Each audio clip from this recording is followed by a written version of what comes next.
Bonjour mes petites calories, donc je vous retrouve pour un nouveau tuto et donc ce tuto sera pour réaliser donc ce petit plateau de fromage donc en partenariat avec Pim Pom Perle qui m'a gentiment fourni le support de bac plateau.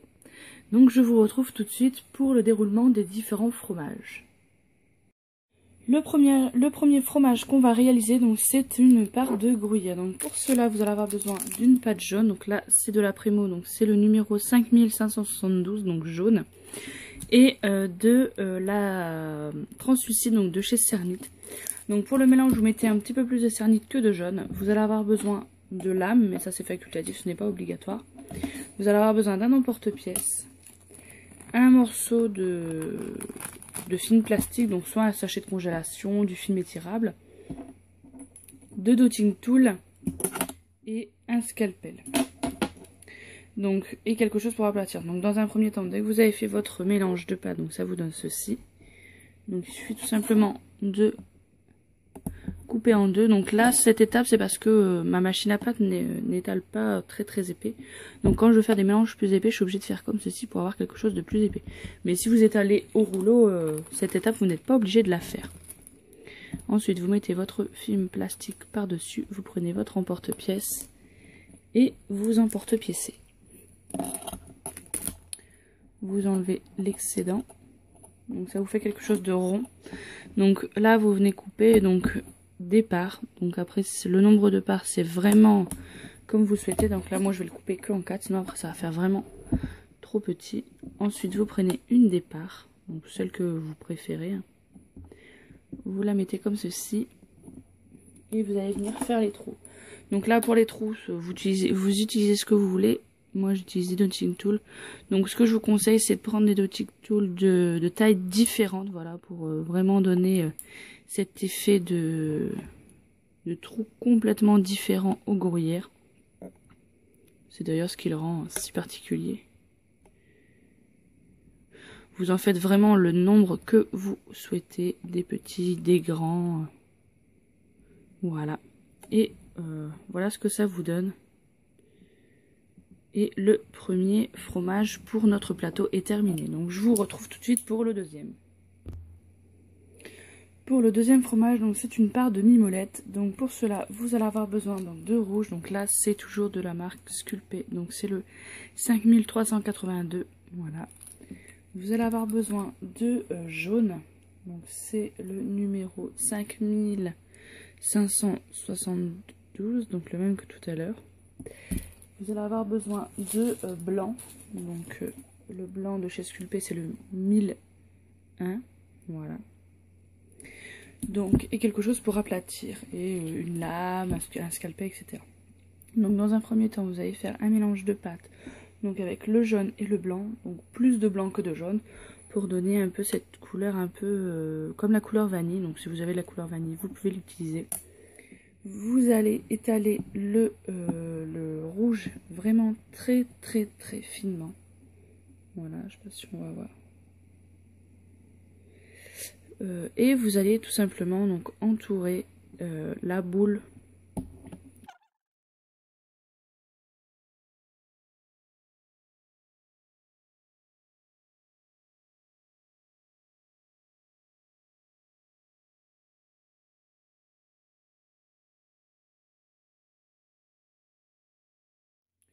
Voilà, une fois ma boule bien lisse, donc je viens tout simplement l'aplatir donc avec le dos de ma main.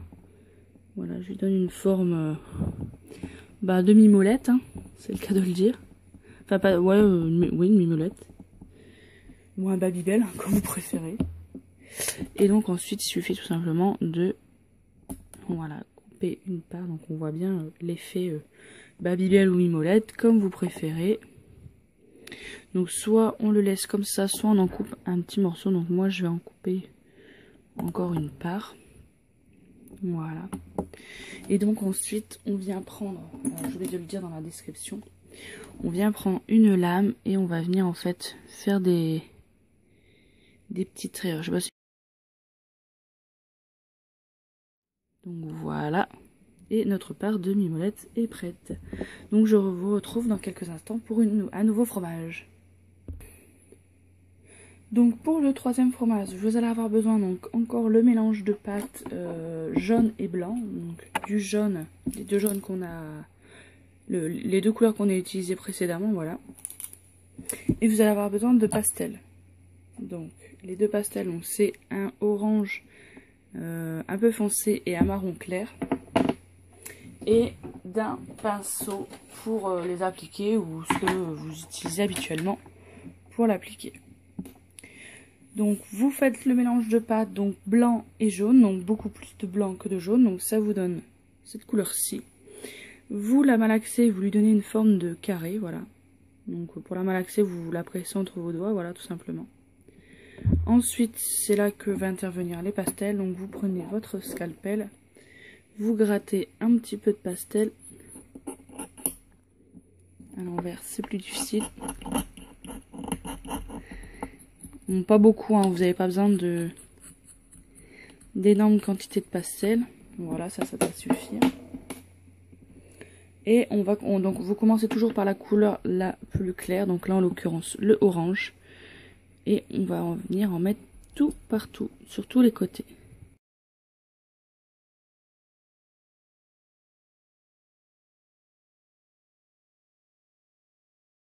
Donc voilà pour la première couche. Ensuite vous allez venir prendre votre lame ou ce que vous voulez et on va venir en fait faire, donc en appuyant pas très fort, on va venir faire en fait des traits, ce qui caractérise la croûte du maroilles. Voilà, tout simplement. Donc après vous pouvez repasser en appuyant un tout petit peu plus fort. Vous pouvez utiliser, je vais regarder si ça fonctionne. Vous pouvez utiliser, là c'est le côté tranchant, utiliser le côté non tranchant. Donc faites attention, mettez pas vos doigts sur le côté tranchant, sinon vous allez vous couper. Voilà, pour repasser, c'est ce qui donne cette caractéristique au maroilles. Donc ensuite on va prendre la pastel marron clair. Donc là il en faut vraiment pas beaucoup parce qu'on va pas en mettre partout. C'est vraiment par petites touches en fait pour donner cet effet vraiment croûte du maroilles. Voilà, moi j'en mets principalement que sur le dessus en fait pour donner cet aspect vraiment très croûteux. Je sais pas si ça se dit, mais voilà. Et de là on va prendre son petit scalpel et on va en couper une part tout simplement, donc le côté que vous préférez. Voilà.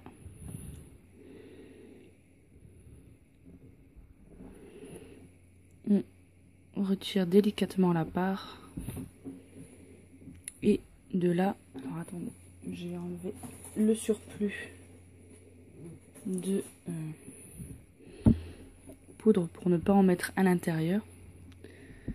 Et en fait avec donc soit votre lame de cutter, soit une pointe, etc. on va venir en fait gratter la pâte, donc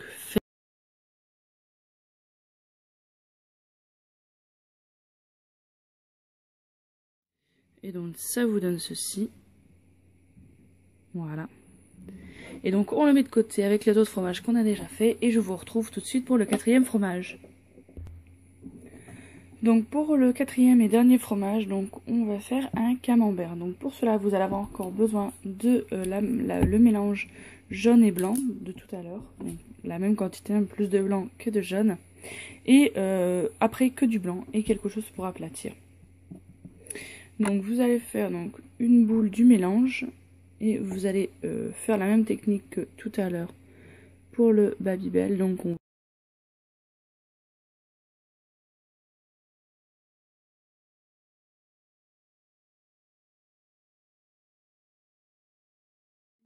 lisser, il suffit tout simplement donc d'aplatir et de lui donner cette forme de camembert si particulière. Voilà. De là vous pouvez très bien prendre quelque chose pour lui donner de la texture, donc un petit peu mais pas trop, hein, voilà, parce que c'est pas énormément texturé un camembert.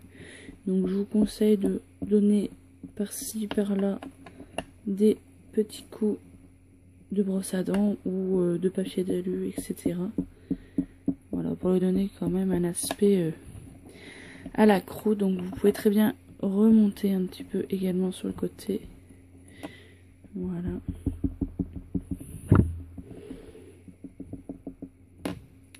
Et de là, on va le découper. Donc pareil, hein, vous faites la même technique que tout à l'heure.